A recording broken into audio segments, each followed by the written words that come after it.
This government meeting is brought to you by Eastworks and our local cable subscribers.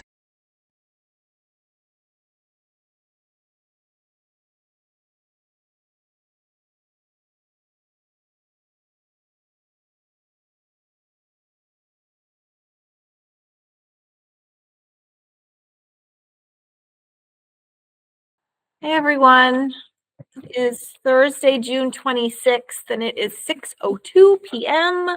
This is the Affordable and Fair Housing Partnership. Is anyone here for public speak? I am. Great, we'll go to the person on the phone first. Can you state your name for the record? I know you said it before, but I didn't get it. That's okay. Kathy Wazinski, Overlook Drive. Okay, Kathy. I just have a question, and unfortunately, I was trying to join by video, but ran out of data just as I was trying. So, I was noticing on the agenda that there was a joint meeting with the Aquifer Commission. Is that tonight, or is that the planning for when they join the ordinance committee? It is neither. I should have been more clear on the agenda. It's a discussion about a joint meeting between the Housing Partnership and the Aquifer Committee. Okay. So it's just an update to the group that we're planning a joint meeting, but I don't have it scheduled yet. Okay. And my understanding is the ordinance committee had invited them to come and speak there about the zoning recommendations. Did I miss that? Yes, that happened on June 9th or 10th. Okay. So yes, that meeting did happen. All right. I appreciate your update, and you have a wonderful evening. Thanks, you too, Kathy. Thank you. Bye. Anyone else here for public speak? Sure. Hi. Hi. I'm Eileen Roisman. I live at 17 Adams Street. It's since about the middle of April, we've been dealing with new property owners who have raised our rents considerably, mostly in the 30% range, one tenant by 52%. Some of the tenants have already chosen to sign a lease and agree to pay the higher rent, either because they're really afraid of getting evicted or they have some other extenuating circumstances. The rest of us are holding out. We have not agreed to pay the higher rent. We're reaching out to every group, committee, organization, council member, everybody we can find for support. And we are planning a town hall meeting here in the municipal building in the city council chamber for July 16th. We're inviting everybody. We're also coordinating with the folks at Pleasant View who are dealing with similar issue. They've been able to negotiate with their property owners. Ours they won't negotiate with us. They refuse to negotiate. They're like, pay it or we'll kick you out. So are they local? They don't have a fixed business address. They do have a lot of properties in Western Mass. They do have, I think one of the three principals lives in the area. They have a business address in Charleston, South Carolina, and their property manager, who is the public face of the operation, is in Florida. So we get correspondence, we get emails from her. They do have a local maintenance person who handles all of their properties as far west as Pittsfield. So they have properties in Chicopee and Westfield and Holyoke, Longmeadow. Yeah, there's like 150 apartment units or more. And yeah, their business model is to buy low, high rents, kick people out. You know, they say they do strategic repairs, but they're superficial. And there's still stuff in our building that is not being fixed. And there's no direct contact. And so we're making a stink about it, basically. You know, we have legal advice, we have some legal backing. We're working with Springfield No One Leaves. Okay. Yep. Which is a fabulous organization. Lots of great energy there, lots of outreach. And yeah, we just heard about this committee and thought we should speak up here too. It's Hurricane Properties LLC. What was the address again? I'm sorry, I missed that. 17 Adams Street, How many units are in the building? 8. Do they own the Union Street property that just, I don't we know. just heard about too? Is it, which Union property is that? Is that the one above the, Snap Fitness. above Snap Fitness? I think so. Okay. Mm-hmm. And how long ago did they buy the building? They closed in April.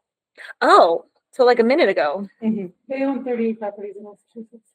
38 properties.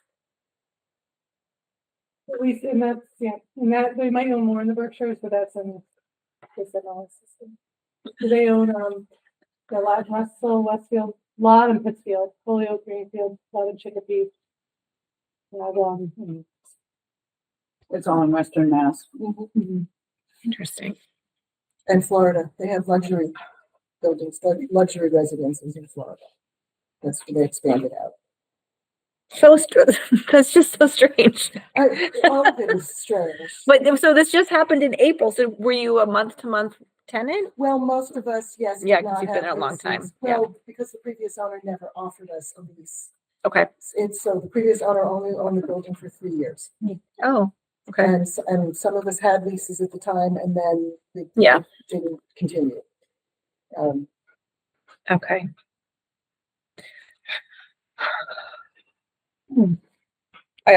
Ann Stengel, I also live at a different apartment, but in the same building at Yeah. 17 Adams Street. Okay. I'm sorry, what happened? Yeah, I mean, I appreciate you coming and letting and sharing with us. You know, we are an advisory committee. We don't have a lot of power. But I think having the town hall meeting on July 16th sounds really like a really great thing. I mean, it's been really hard. I mean, I know Pleasant View had a little bit of success. Mhm. And they had a relative sort of local owner. But I Well, think at it was least they a, had people show up, yeah, right? Yeah. Talk to them. um, We had a Zoom meeting or a Google Meet with Yeah. the property manager from Florida. in Florida. And basically she's a puppet. Yeah, She just, whatever yeah. they want her to say, she says. And they have no problem evicting people. Like, it's nothing to them. How long have you lived there? I've lived there almost 4 years. I've been there for 13. Oh, Do you mind my asking what the rents have been I've been paying $850 for? for the past 3. Well, I mean, I started out, it was just under 800 when I moved in almost 4 years ago. And it went up by a small amount every year. And so now I've been paying $850. So is that a one bedroom? It's kind of a studio, Mhm. right? It's not really a 1 bedroom because there's no bedroom door. okay. Okay. The apartments, most of them are very small. And same with you, Ann? Yeah, 850 currently. It is a studio apartment. And I think 13 years ago, I started at like 660, I want to say. And the prices are not to charge. They want to increase mine to 1,100. And same with you? I think it's actually like 1150 or Maybe it's 11. Or 1175. Yeah, something like that, right. Are they offering you a lease? They are. Well, Okay. they did. For Yep. those of us who decided not to agree, they gave a deadline and then they rescinded it. Okay. But yeah, they did offer. First, they offered month-to-month leases, and then we got them to agree to give a year lease. Okay. They also agreed, when we pushed back a little bit, when we asked them, can we negotiate? They said, well, we'll just raise it half the amount now, and then the rest of it in 6 months. So, and that's the same Yeah, 30%. right.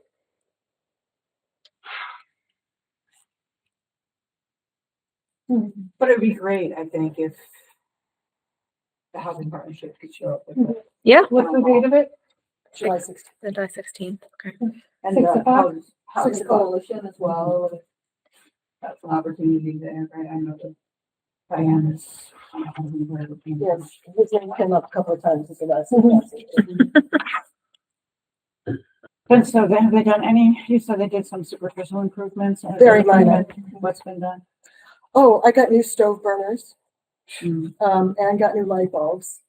Mm. There were some other things. There was like a repaired window. There was a window screen that was replaced, but it's doesn't. Not fit like properly. renovations, you don't have like a. No, there's still. Like a new bathroom. No. Well, when we get heavy rain, I live on the third floor, which is kind of like the attic. Yeah.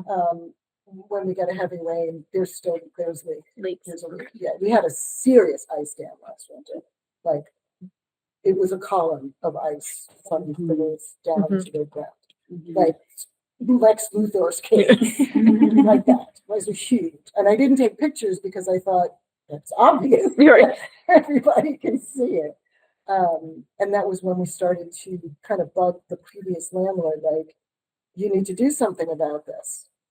And then we found out in a roundabout way that he was selling the building. He didn't tell any of us. Oh. Never told any of us. We just got copied on an email inadvertently. And then we started digging into it and found out it was Hurricane Properties and didn't realize just how bad it was going to be. Yeah. And so have you folks reported these to Hurricane? Oh, absolutely. And they haven't taken any action? Well, they sent roofers out once. They made a big mess and left, and it didn't fix the problem. Mm-hmm. Then they sent roofers out again because I took pictures and videos and I showed them it's not fixed. They sent roofers out again. That was, I want to say it was a couple of weeks ago, and haven't heard back since. So you don't really know yet if it's fixed? I'm pretty sure it's not. It hasn't rained, so. Yeah. And what kind of advice has Springfield No One Leaves been? Oh, they've been, let's have public action. Yeah. Yeah, let's knock on doors. Let's go find tenants at other hurricane properties. Okay. Let's have a town hall meeting. Yeah, okay. Go to all the committees. Yep. you Okay, know, great. Yep. Okay. All of that. Okay. yeah. But it also sounds like the property's not up to code. It may not be. So that's a separate issue from everything else, and you may have some rights associated with that. Yes, I believe we do have legal standing and we are consulting with a lawyer. Yeah, the National Lawyers Guild also has they have some documentation on their website that you can download that talks about tenants and tenant rights. I've read all of it. Yeah. All of it. Yeah. And I've shared it with all the tenants in the building. So some of that I'm might a apply. researcher. That's what kind of part of what I do. Yeah, so some of that might apply to your circumstances Yeah, as well in terms yeah. of withholding rent or whatever. We're not quite there yet, but that is certainly something we can look at. Yeah. Hopefully we won't get to that point. Yeah. Right. Okay. Well, thank you for coming and sharing this with us. And yeah, I think we can definitely have sorry, I'm dealing with a work facilities problem. Have people there at the July 16th meeting. Great. Thank you. And that's going to be here in the city council room. Yep. Okay. Does anyone else, Kayam or Ben or Jackie, have any other questions?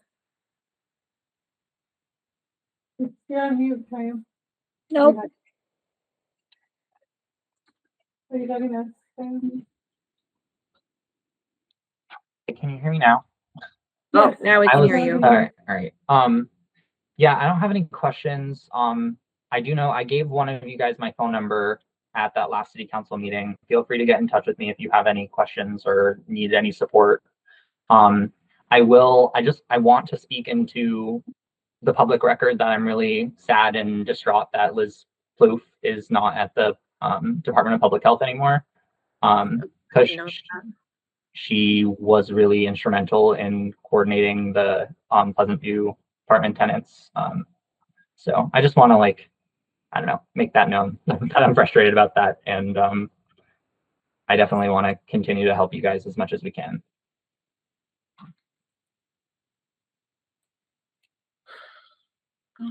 All right. Well, thank you. Okay. We need to move on in our agenda, but you're welcome to stay if you want. Oh, I guess we don't really need to. Thank you. Up to you. Thank of you course. for listening. Yeah. No. Yeah.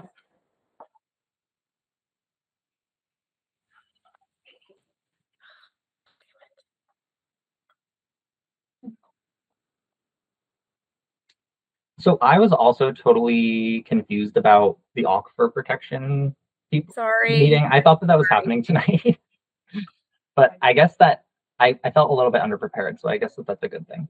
I apologize. I'm sorry. This is what happens when Janet does the agenda an hour before it's due to the city clerk, and I'm rushing. So I apologize. It's not tonight. In fact, I don't know when it is. We can jump. We could just. I don't know when it is. I emailed Michael. He didn't get back to me. I emailed him again today, and he got back to me to say that he had not heard from any of his members about their availability. And so he would reach back out to them. I offered our regular meeting time, or that we could schedule a different meeting time, depending on, I don't know. I don't think they have a regular meeting time. So he didn't think July would work because he's on vacation. So then in his email to me today, he said maybe August. So for everyone else's benefit, because Ben and I were there, Michael did come to the ordinance committee meeting at the beginning of June. I don't think that they really have narrowed down exactly what their concerns are. At least Michael hadn't. So I feel like we're giving them some time to kind of figure that out before moving forward with the rest of the meetings with the ordinance committee. I don't know, like it seemed like there was a really strong reaction when the report was first issued, but I'm not sure that the actual members of the aquifer committee have quite drilled into the details of what they might want changed, is sort of the impression that I've got. I don't know if anyone else wants to add anything, but It also felt like some of the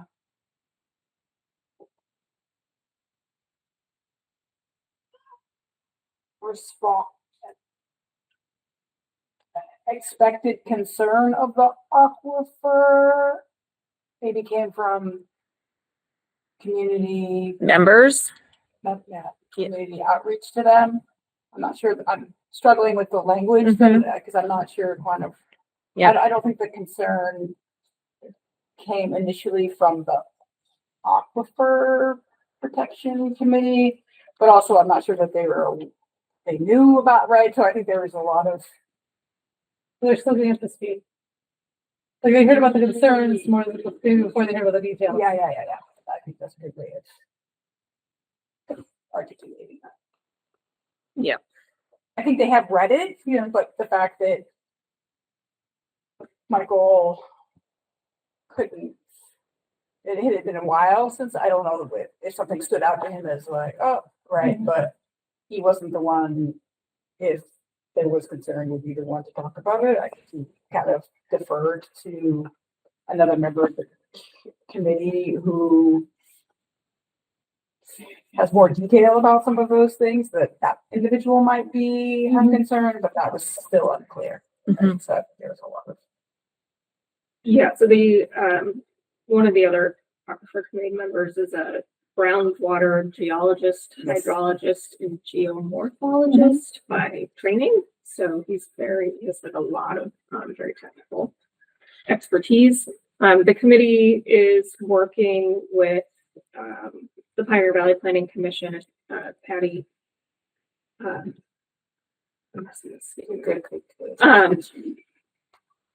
Gambarini. Yes, Patty Gambarini from the Pioneer Valley Planning Commission on updates to the Aquifer Protection Overlay District. So I think probably they also are hoping to see a bit more progress on that, because there will be interplay between the recommendations that the partnership put forward and what the overlay language is. So yeah. And my impression is that, like, I think when I listened to their last, or not to their last meeting, or to their meeting back in May, I think they mentioned potentially like wanting to lower the limit on impervious surface coverage as part of the overlay district, which I think is the only thing that I was really concerned about. And I think in the last meeting, or the ordinance committee meeting, I think that what was good about that was I think I got them to like buy into the idea that we can collaborate on some of the things with the overlay district to particularly address what they're concerned about with residential use, and like if there are additional strengthened protections we can put around like lawn care chemicals or like road salt and stuff like that. I think that we as a committee could support that and sort of be simpatico with our recommendations rather than like it being a oppositional process. I think, Chaim, it's also important to note that the person who talked the most in the ordinance committee is not on the Aquifer Protection Committee. I realized that, yeah. So he was very interested and agreeable, but unless he joins the Aquifer Committee, I don't think that he may not have been speaking for the committee and more for his own interest. Just, I don't know. So one thing that I think had come up at the ordinance meeting and previously is an interest in doing sort of a build out assessment. So I, whatever sort of progress we can make on that. Unfortunately, I'm not technologically savvy. GIS is not in my skill set.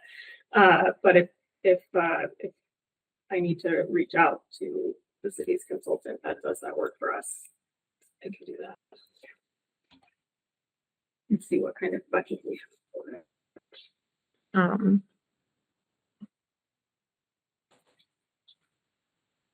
Yeah, so I mean, this sort of is connected to the ordinance subcommittee update, which is that we've had some great meetings, things have gone really well, and we've been tasked with having the joint meeting with the Aquifer Protection Committee, figuring out figuring out if we need to make any changes or what those changes would be before going back to the ordinance subcommittee. So I think we have at least some months of work ahead, or I don't know. First, we need to schedule the joint meeting, I guess. So to figure out like what exactly they want or don't want, and then figure out how to move forward. But that's kind of where we are in terms of the timeline of the ordinance committee. So that, yeah, there was talk about like looking at the build out of the overlay district. And then the other thing that Councilor Derby has been interested in is this wildlife corridor. So trying to figure out like what that might look like or how we might figure that out and how that might play into the recommendations. That's kind of where we are with that piece. Did I miss anything? Anybody? There's lots of people in this room who have been in those meetings with me. Okay.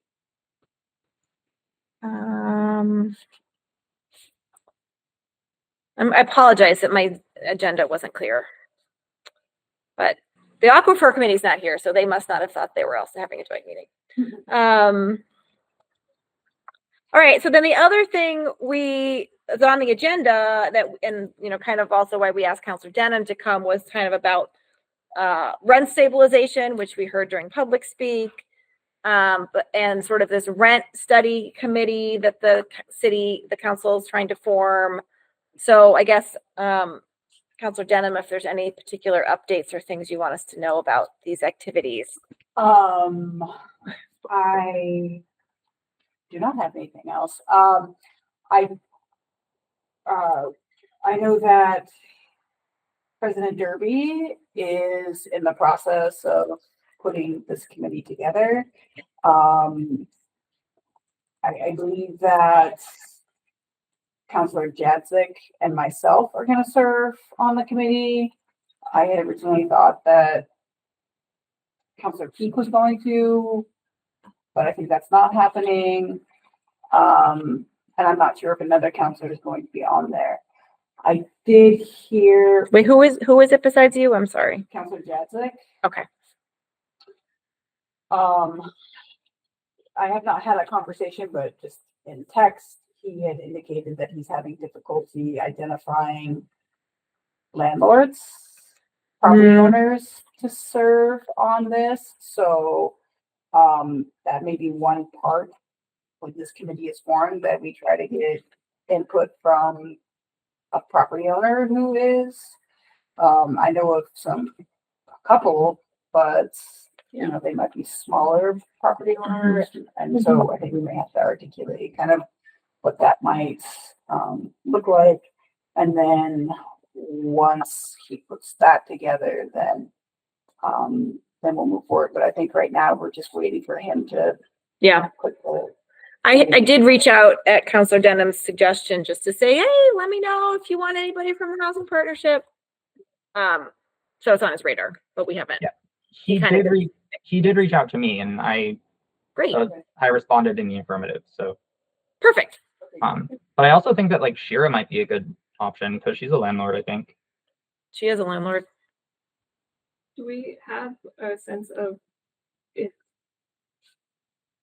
there's a desire for diverse landlord perspectives? Like, are we large, small? Yes, that, but also landlords that maybe might come into the group with more of a alternative viewpoint, like not supportive of it necessarily, but like, I think it's, in my experience, when you're trying to move legislation forward, trying to get at least some buy-in from the other side can, absolutely. and understanding their opposition is also helpful in crafting an argument. Constraints that need to be. Well, and it's just if you know what you're going to be fighting against, it's easier to prepare an argument for, in support of yours. So anyways, I only ask that just because I, sort of keep it in the back of my head. Please loyal, because you something. I don't know. I've not been a part of those conversations. I do think that when the discussion was first happening, there was conversation about trying to have diverse voices there. I know that our council, there's property owners, so they've expressed their thoughts, and so I have a feeling that will come up as it kind of goes forward. But yeah, I think on the committee, and one of the things I would hope that, I don't want to speak out of turn because I'm going to be sitting on the committee, is that that's something that we will elicit from the public, right? So there might be. And even that's just helpful to know, like I said, because I'll keep in mind people that I come across that might be willing to participate. Yeah. I just don't know that. I don't necessarily know what their viewpoint would be. Right. So, and I think that it would be an opportunity to create public, like there's this town hall. It's not done by the committee per se, but we know that this is something that's coming, and so being able to have folks there. But I would imagine that the committee, once it's formed, would also do similar type things where maybe we actually have a session where we just reach out to property owners and get anyone who's willing to come and speak, right? So I think that that's something that the committee, once it's formed, will sit down and have a conversation about what's all the information that we need, how are we going to get these folks. And how many people are going to be on the committee, and will there be tenants? Yep. So the goal is to have tenants on there. How many people? I want to say it was 7 or 9 people, but I don't remember off the top of my head now. The members of the public, in addition to council members. Yeah.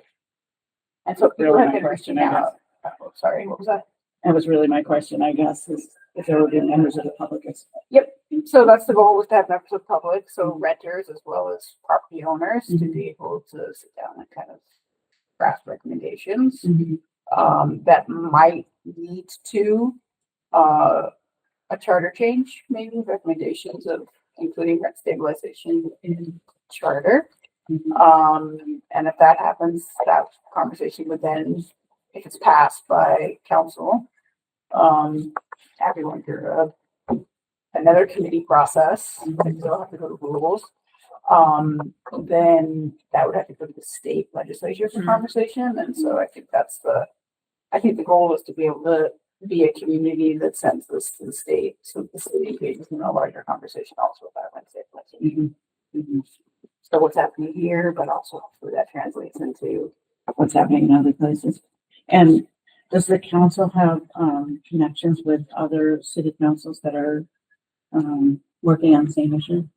Not right now. I don't think that we've kind of engaged in that conversation. I think this is still the beginning part, and so I would think that this committee would also reach out to explore what other cities have done to address rent stabilization, including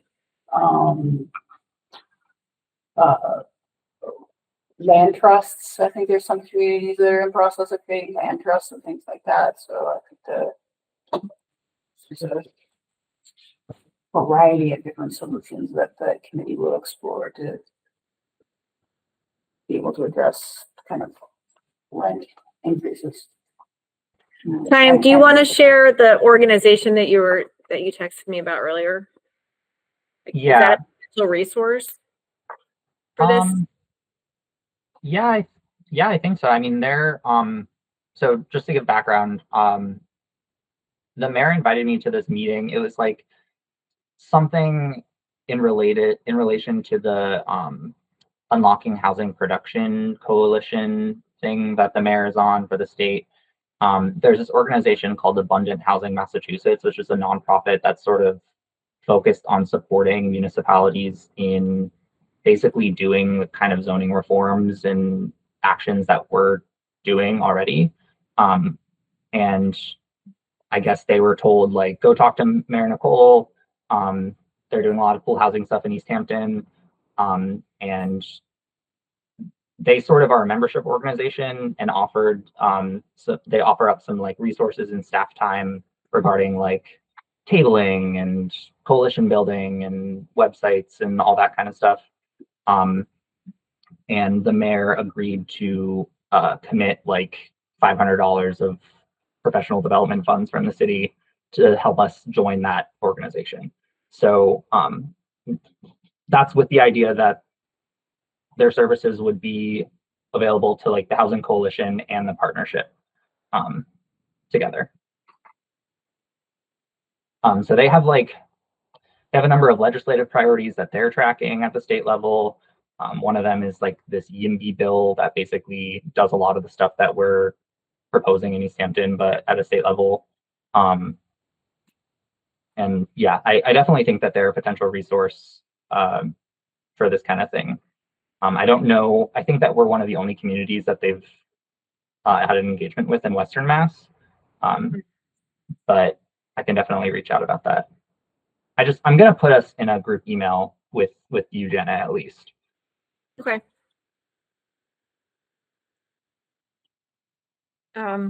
Great. Yeah, that's really interesting. Yeah, I'd be interested in that too.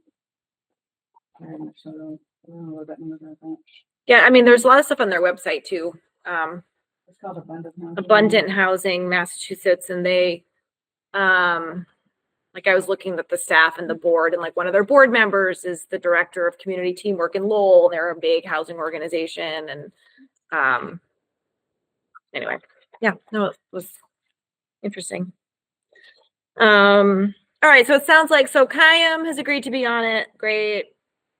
Kind of a little bit stay tuned as Councilor Derby figures it out. And in the meantime, there's this town hall on July 16th at 6 that we should attend if we can. I think it'd be really helpful at that particular meeting if you also just gave like if you can, like an overview of kind of what's happening in Easthampton, right? Because I think that like housing costs, housing stock, housing, like all of that, just to give people perspective, because I think that people don't know that. Yeah. And at the same time, I think it's why it would give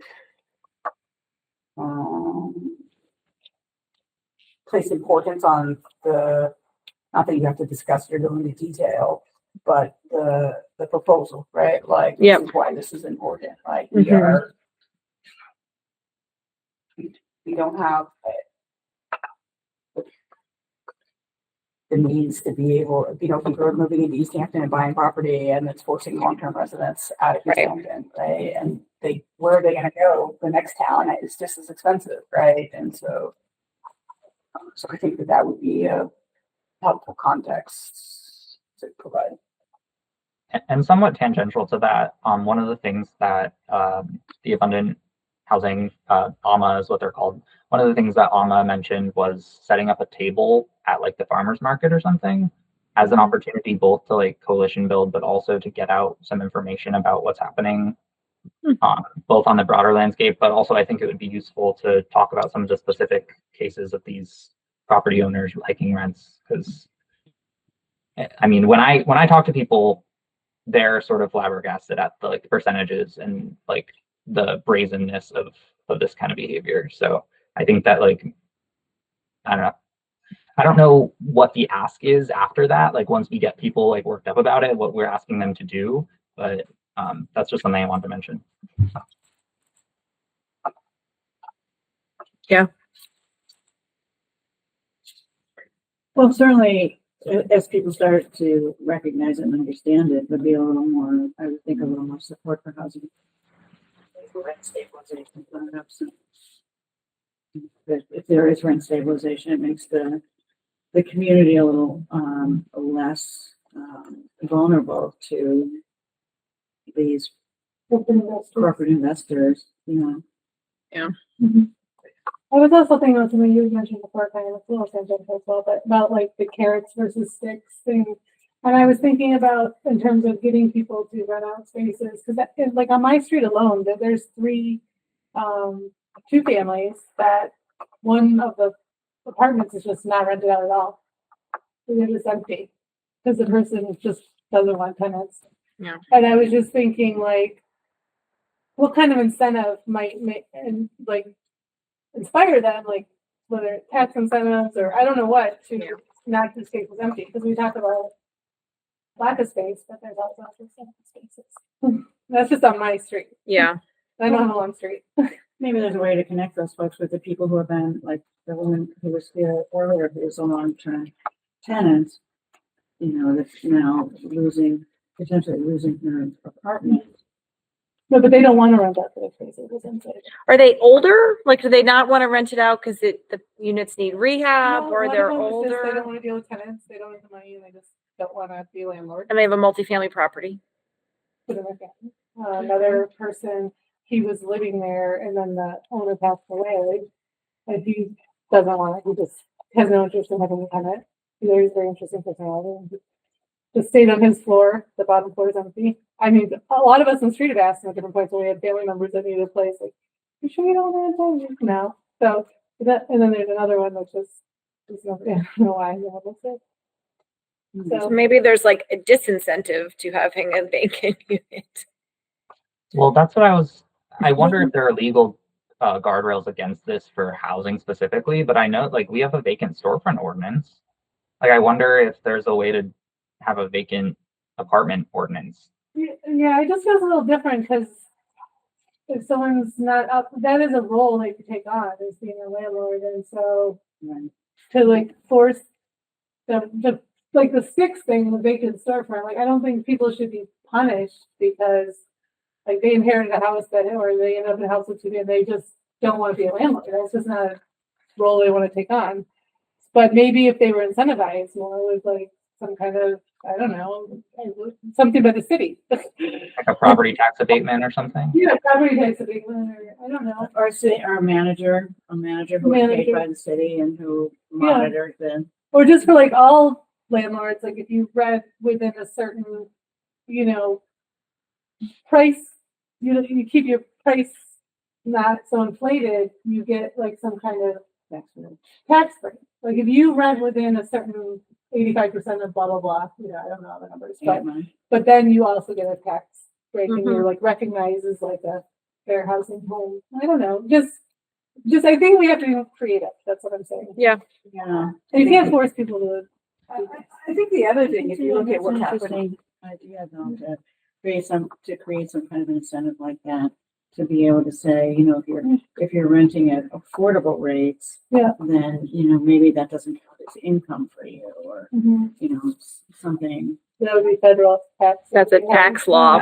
Well, I'm also like, I'm wondering why the incentive of the $1,000 of extra income isn't enough for them to, like, because I don't know if the city could provide more incentive than like what would just be renting out the unit. Yeah. Well, I think the problem, Pam, is that, you know, people have negative experiences sometimes with tenants. And even if they haven't had it themselves, they've heard stories, horror stories about how difficult it is. I mean, tenants have a lot of rights, and it's hard to evict someone who's, you know, and there's always something in the house that you can complain about. And, you know, so people just don't, that is a headache that people don't want to have. So maybe if they had more, felt like they had at least more support from this.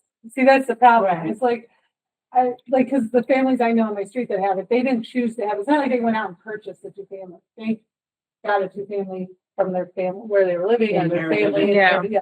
So they just don't want to be landlords. So yeah, I don't know what incentive it would be. It's not money, Well, but The Yeah. connecting thing is interesting though, because, you know, the women that were here, they probably have a lengthy track record of being good yeah, almost tenants. 13 years. Yeah. Right, exactly. And that might be reassuring to somebody that is otherwise. And there's also transition into a condominium. So if there were some incentive to split your property, make it into a condo, Yeah. then the people who buy it are no longer tenants, and they're responsible. You know, you still have some responsibility as a member of a co-op or a condo association or whatever. But Sounds like a great question for the study committee. Yeah, that's a good. So A little focus group of people who have vacant apartments in their multifamily property and don't want to rent them out. And why is that? And what would it take for you to rent it out? And, or why don't you just sell it and buy something else? Because you probably sell it for a lot of money if you have multifamily property in Easthampton. Well, and that's probably the low inventory doesn't help either.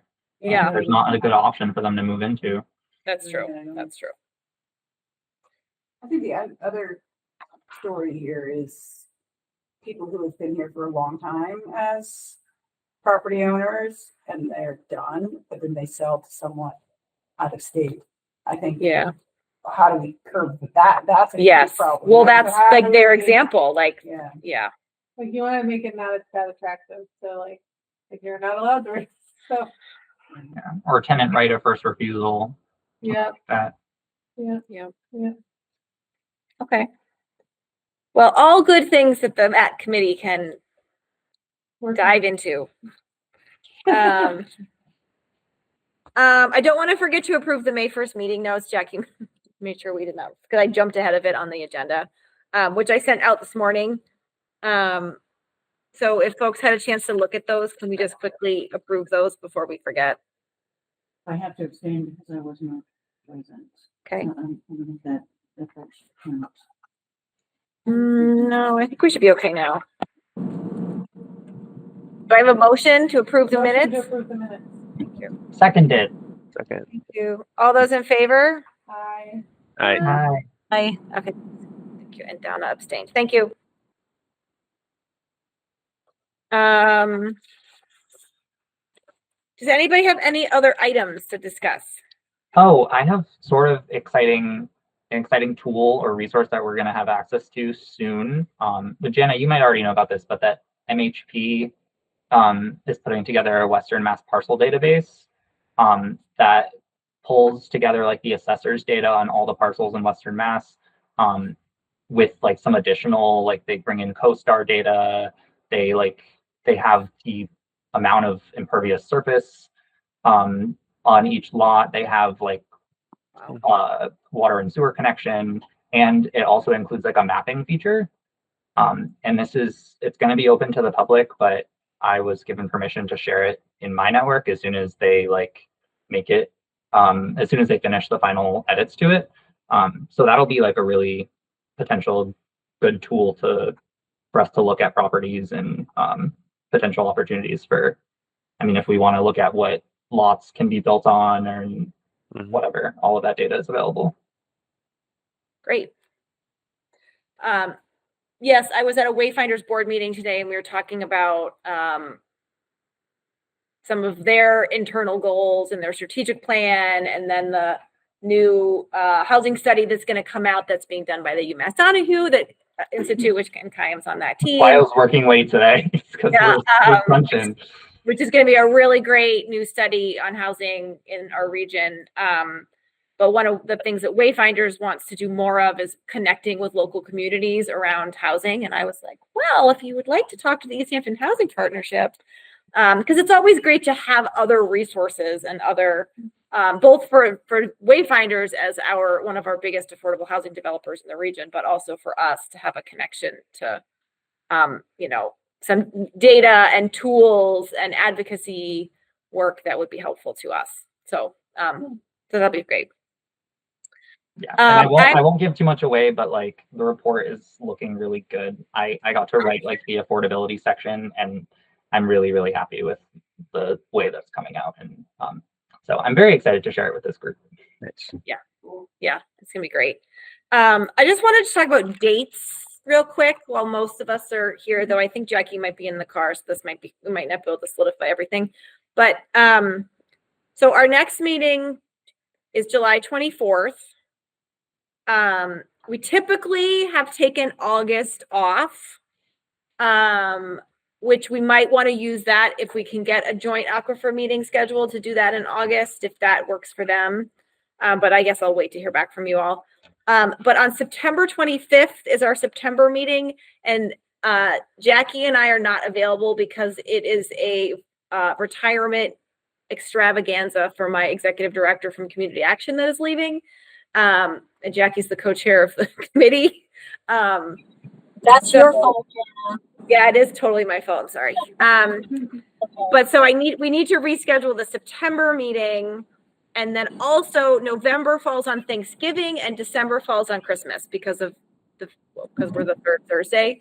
So I wondered if we could reschedule all of them at once. Yeah, move them all to a different day. Yeah, just like we could, and I'd always have to make sure the rooms are available. But do folks feel okay skipping August?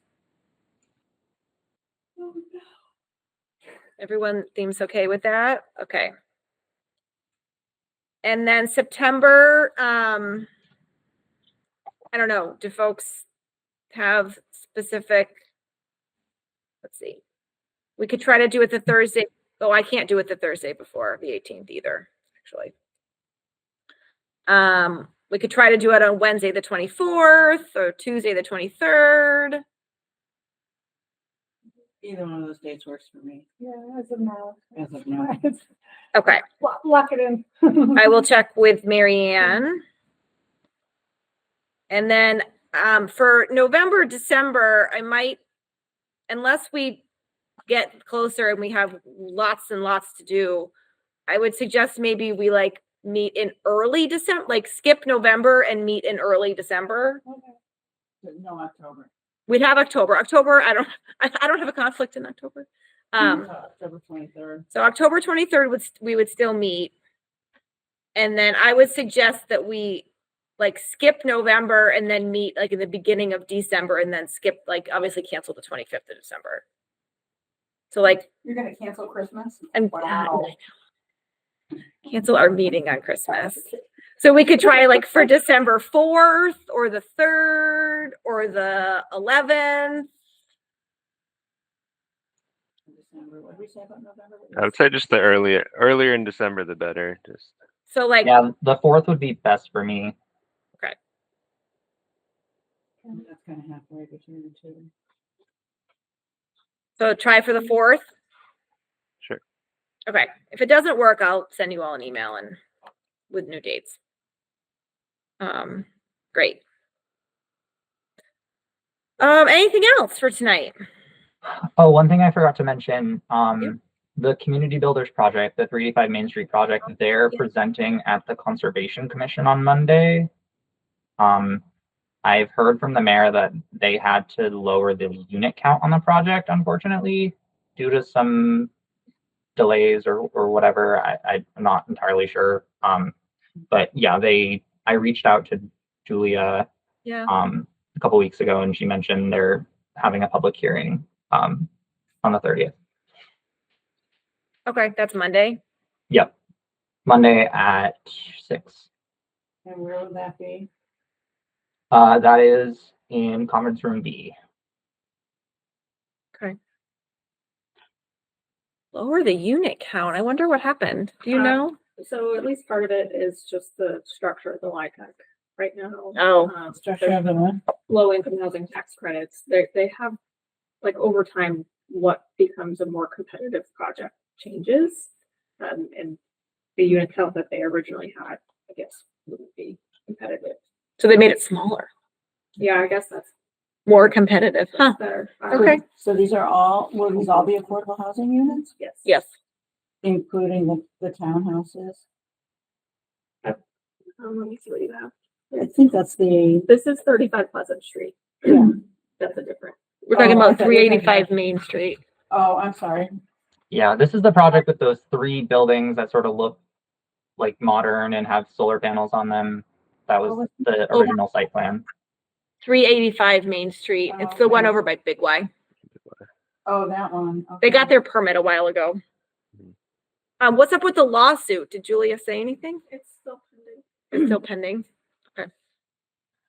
Jenna, I was just gonna say, and for the group, I was gonna say maybe a future topic for the agenda related to what we were just talking about is like it might be nice to just get an across the board update on like all the different development projects. I know we've written a lot of letters of support over the past year, and it's kind of hard to keep track of like the schools and the Tasty Top and just like where everything's at and if there's anything we need to do. I heard that the town farm or whatever, like maybe that kind of fell through a little bit. So, but I heard that through the grapevine. I just like it might be nice just to like get a more official update on everything in a future meeting. I agree, Ben. Good idea. Yeah, I heard some stuff about the townhouse too, but I didn't What? think that I could. I heard that Valley was not. Oh, yeah. Yeah. That's old. That's That's not old. So We have somebody else that's interested. Oh, It's okay. the Farmer Veteran Coalition. It's pretty cool. It's actually, so hopefully. Okay. what happened with the project? Why did it fall through? Did they- Well, since it's not on the agenda I'm sorry. and this is a hot topic, let's take Ben's advice and put it on the agenda for July. And then maybe Allison, you and I can talk because you probably actually know more about most of the updates. Oh, yeah, I can definitely, Yeah. I'm sure I can provide most of the updates. Yeah. You guys are gonna want. And I did could want to we- just quickly sorry. though, that the from my understanding, the 385 Main Street is not going to be heard until July 14th. At the Concom? Yes. Oh, I mean, the city calendar has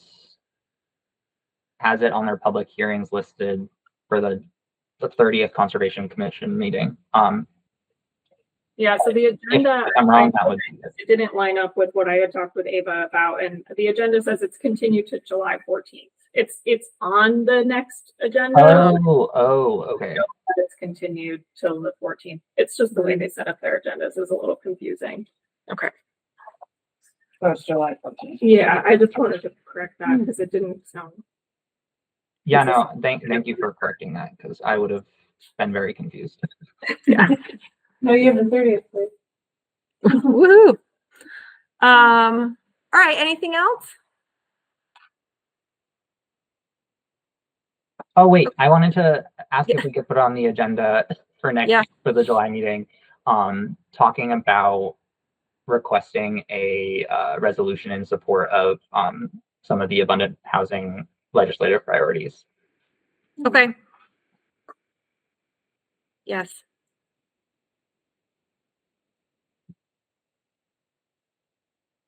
Okay. Made a note. All right. I will move to adjourn. Second. All right. All those in favor? Yep. Aye. Aye. Adjourn at 6:56. This government meeting is brought to you by Eastworks and our local cable subscribers.